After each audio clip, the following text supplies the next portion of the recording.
politicians on all sides agreed that Scotland's future was a matter for people in Scotland. Funnily enough, they started to cool on that idea just at the point where it looks like we might pick the future that they don't want us to pick. Well, you can't just support democracy when it suits you. If you're not prepared to countenance getting an answer from the people that you don't want, then you cannot call yourself a Democrat. Westminster politicians may try to shut down this debate, but they know that the arc of history is against them. Among Scotland's people, there exists unwavering support for the basic principle of fairness, a resolute belief that if Scotland wants a say over her own future, then Scotland shall have one. At this pivotal moment in our story as a country, as our world changes rapidly around us, and as Westminster moves ever further away from the daily priorities of people in Scotland, let us come together and demand a say over our future as a country. By 2030, there will be 1 million young Scots eligible to vote who were too young in 2014. Some of them were not even born then. That seems like a generation to me. More than anyone else, Scotland's future is their future, and they deserve to be heard.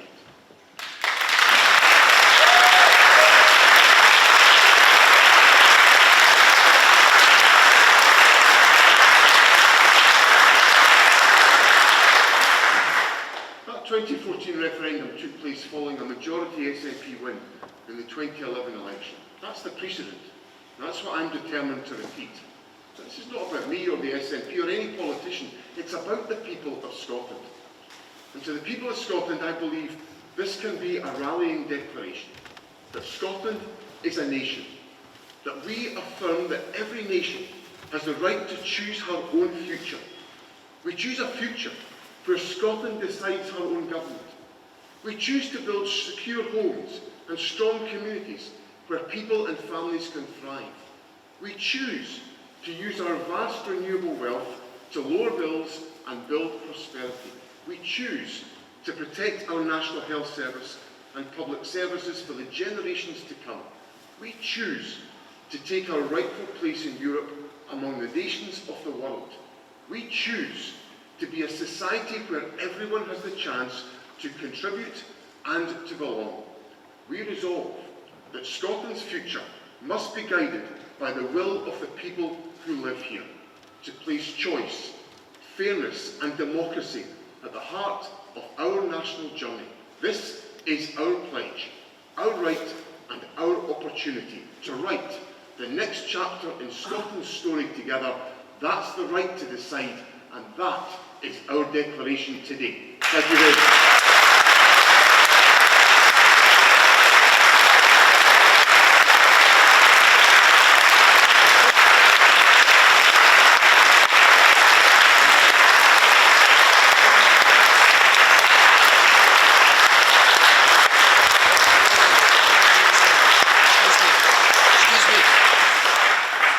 Thank you all. What we're going to do now is move to some broadcast questions, and then I'll speak to the print journalists after we finish the event.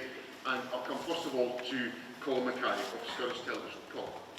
The Prime Minister is in Scotland today. Have you or will you speak to him about your demands today? And looking at the paper, isn't it just cold keel rehead? What the paper is, Colin, is an explanation of the long-standing arguments and points put forward by many voices in this debate, a lot of them Westminster politicians, who have accepted the fundamental right of the people of Scotland to decide their own future. That is at the heart of the paper. And just because the outcome, perhaps of a referendum, perhaps become one that those voices don't like, doesn't give those individuals the right to change their view, that it's for the people of Scotland to decide the future of this country. And will I be in touch with the Prime Minister? Yes, I will. James Cook, BBC. Colin said when. Did you hear him? He just said when. I don't know if you heard him follow up there. I don't respond to Colin Mackay's heckling questions. Okay. He knows the proper way to ask his questions. Well, good morning, I've First never Minister. thought of you as a spokesman for Colin. Well, you know, That is a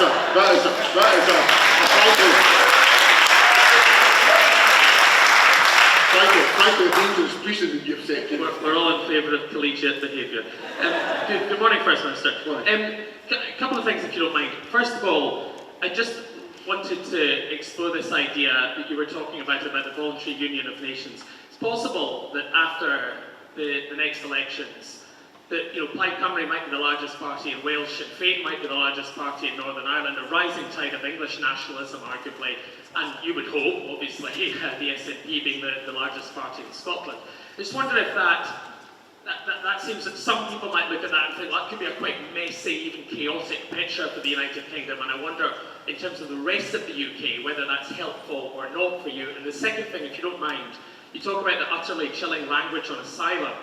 I mean, first of all, are you including the Prime Minister in that? Is that how you characterise his behaviour?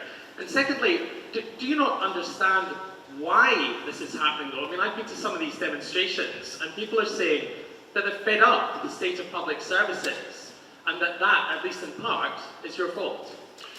Okay, there's a lot in there, James, so let me take the time to work my way through those points, very important points that you've raised with me. On the first point about political developments in the United Kingdom, I acknowledge all of the factors that you're setting out there, that there is change in dynamic in the politics of other parts of the United Kingdom, and so I don't dispute that in any way.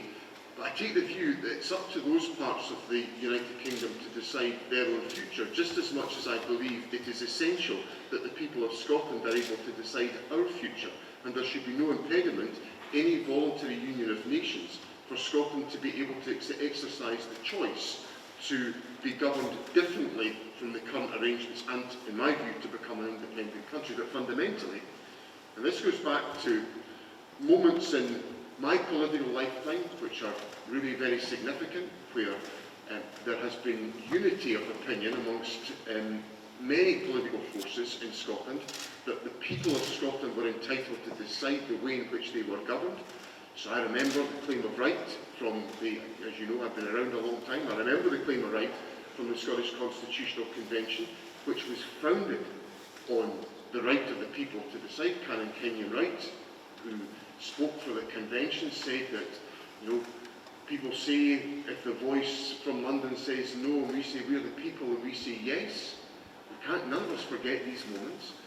I don't forget the moments where in the 1997 referendum the voice of the people decided, and I don't forget or ignore the 2014 referendum, where people opted for a choice that I didn't support, but I respect the fact that that was the outcome of the referendum. So fundamentally, there's a democratic argument at the heart of this, which I think informs and responds to the point that you make to me. Now, on your second point about the chilling language, yes, I do include the Prime Minister in that language. I'm appalled that the Prime Minister is basically toadying along behind Nigel Farage. I'm horrified by what he's doing.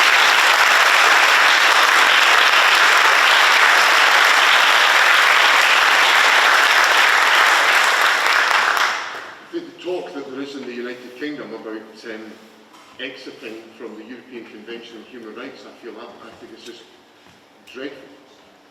Our rights, human rights, are absolutely the foundation of our society. And then when I come on to the last point that you make about the anger that people feel in society, and I understand that, and as I said, I've been out and about around Scotland all summer, and talked to lots of people, hearing lots of things, and of course I hear frustration about public services, and I'm doing my level best within the powers available to me and the resources available to me to do something about that. And things are getting better in Scotland as a consequence of the direction I'm giving to government and the leadership that I'm taking forward. But there are some hard underlying realities. If we've had, as we have had, more than a decade of austerity, which we didn't vote for, if we've had a Brexit, which we didn't vote for, which has made us all poorer, every single one of us have been made poorer by Brexit, if we've had the implications of the economic damage that's been done by austerity, isn't it a surprise? Isn't it a surprise that people are frustrated by the resources that are available? And also, living standards in the United Kingdom have been stagnant since the latter part of the first decade of this century. Now, I want us to have a fresh start with independence.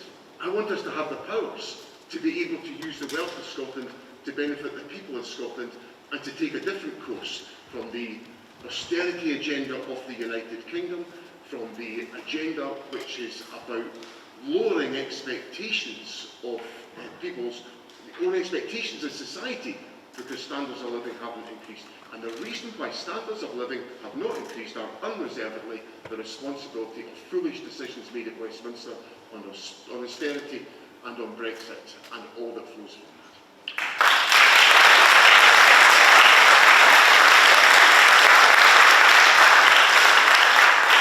Lindsay Hughes from BBC. Thank you, First Minister. A couple of things, if I may. The UK Government has just announced a big investment in the form of warships for Norway. Doesn't that demonstrate the economic benefit for Scotland from being part of the UK? I wonder, just on your comments on concerns around immigration there, will you speak to the Prime Minister directly about the approach being taken by the UK Government?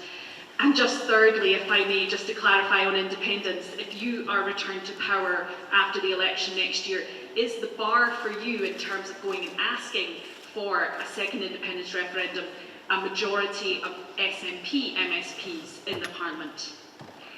Okay, first of all, on warships for Norway, that's the decision of the Norwegian government. An independent country has decided.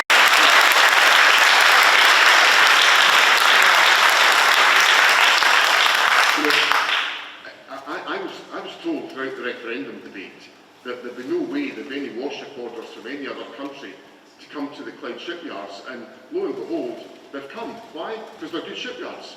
So it just debunks totally and utterly some of the nonsense that we got during the independence referendum. And the other thing I'm going to say about this, yesterday the Prime Minister twice in the House of Commons said that I had not welcomed the Norwegian warship orders. Now, journalists were with me on Monday when I welcomed these orders.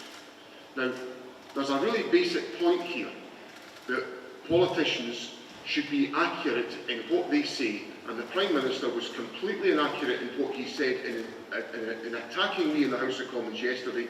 And if he wants a respectful relationship with the Scottish Government, he should go to the House of Commons and apologise for what he said yesterday.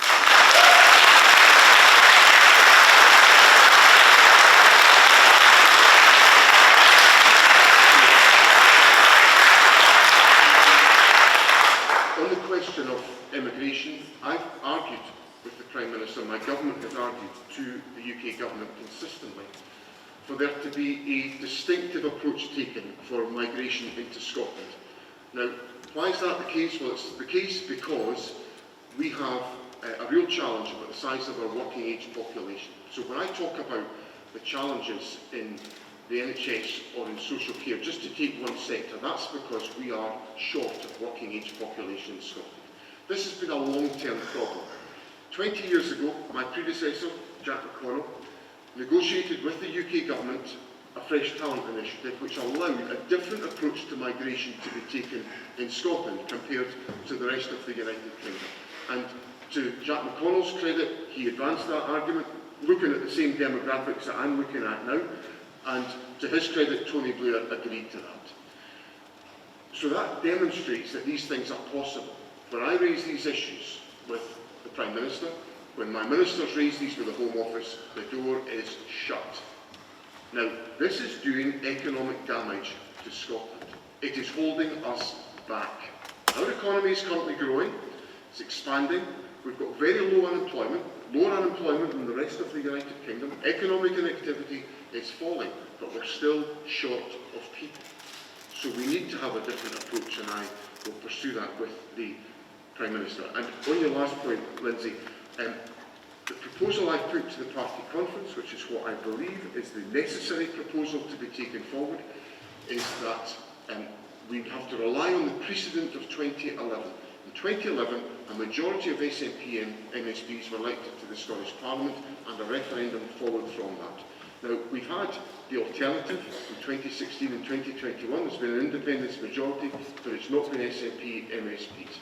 And I think what we have to do to break the logjam is to repeat what we achieved in 2011 and make sure the UK government has no answer to escaping from the precedent that was established in 2011, which delivered a referendum on Scotland's constitutional future.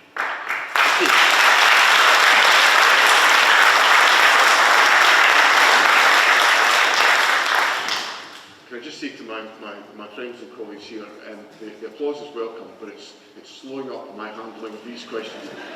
And there is a certain thing called First Minister's questions at 12 o'clock that's going to have to be arrived at. So, Kieran Andrews from ITV Board. Kieran.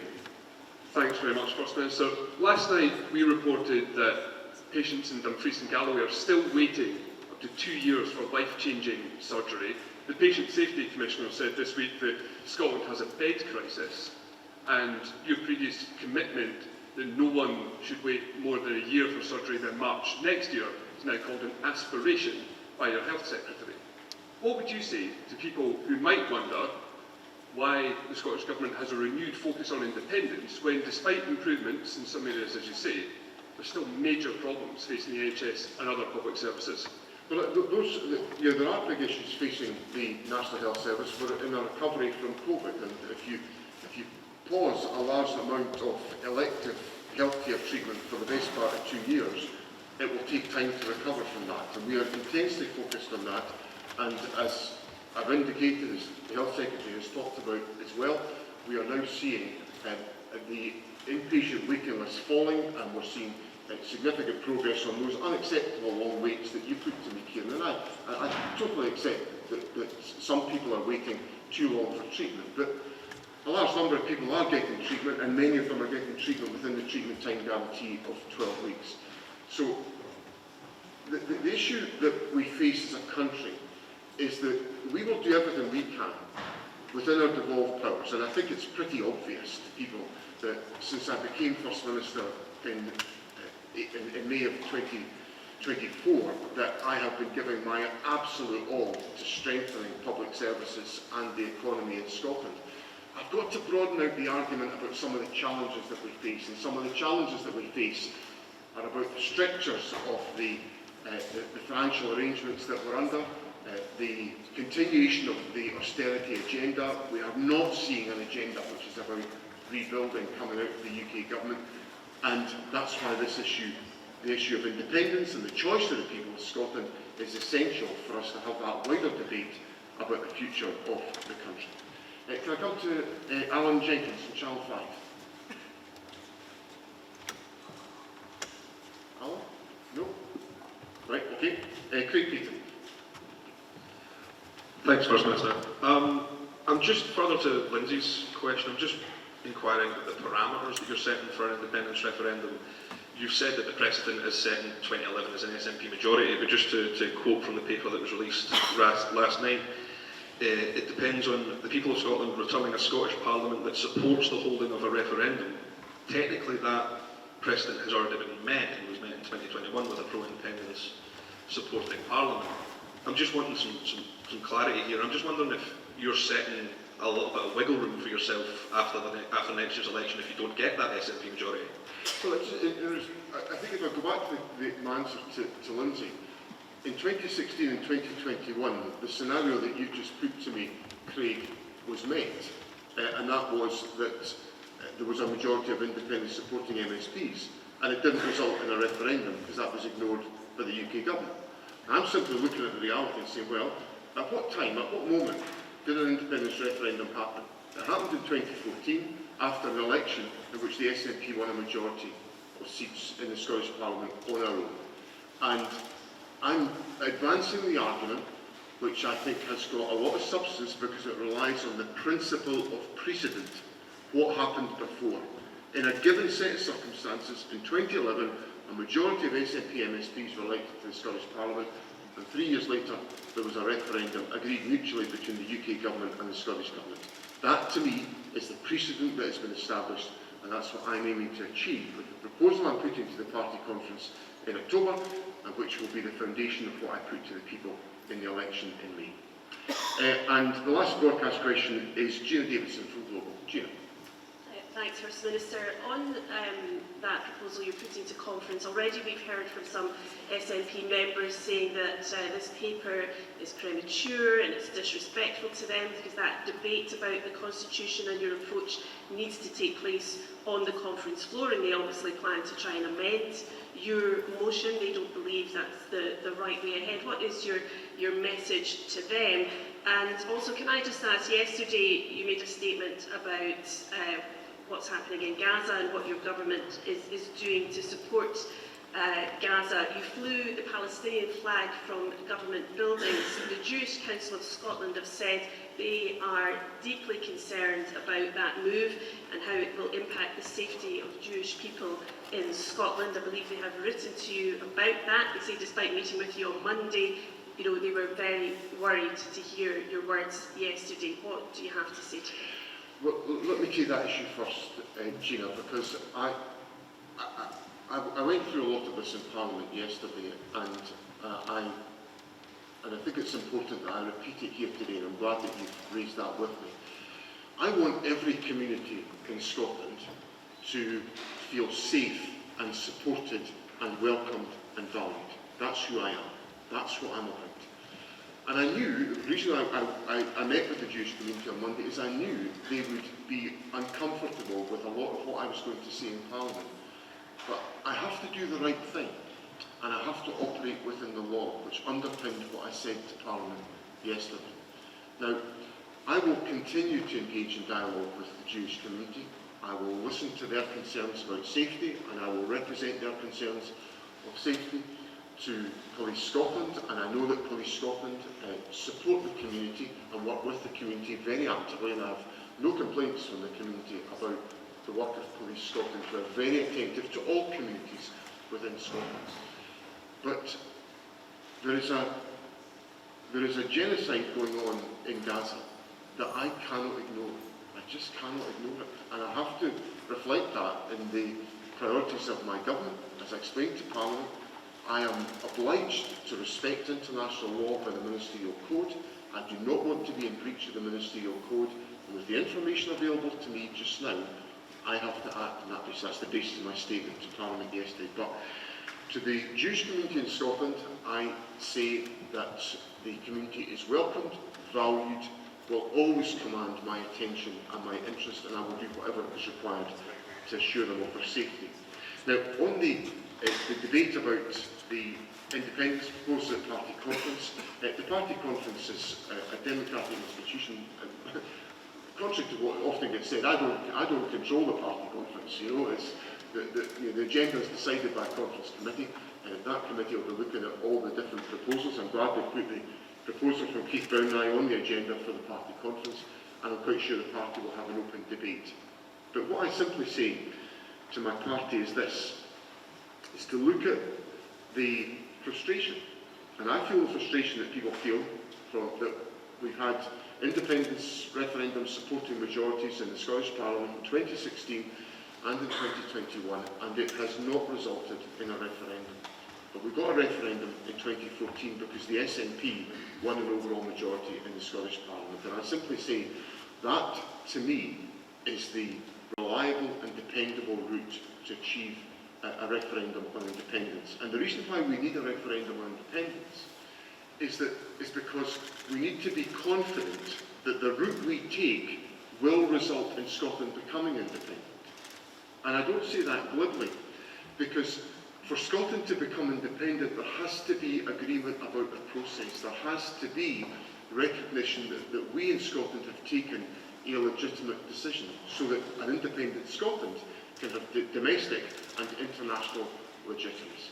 So not only do I want to win the case for an independence referendum, I want to win the case for independence, and I want to deliver independence. And that's why my resolution is so central to the agenda at the party conference, and is so central to the party's strategy. So, on that note, can I thank everyone for being here today.